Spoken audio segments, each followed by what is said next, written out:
Van চালক, আজকে পশ্চিম বাংলার উচ্চ মাধ্যমিকে তুমি প্রথম, এই জায়গায় দাঁড়িয়ে মানে কতটা ভালো লাগছে, পড়াশোনা কেমন ভাবে করতে, কি বলবে?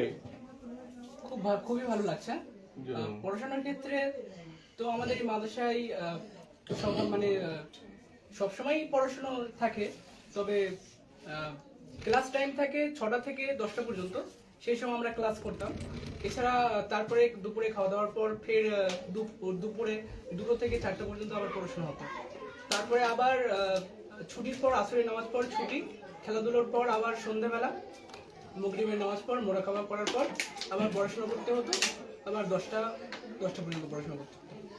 মাদ্রাসায় যে একটা ভালো পড়াশুনো হয়, মাদ্রাসা থেকে যে এত নাম্বার পেলে পশ্চিমবাংলার মধ্যে প্রথম হলে, আগামী দিনে আরো বড় কিছু করার ইচ্ছা, তাহলে মাদ্রাসায়ও পড়াশুনো হয়, এখানে কতটা গাইড পেতে, মানে হুজুর কতটা গাইড করতো পড়াশোনার জন্য, টাইমে তুলে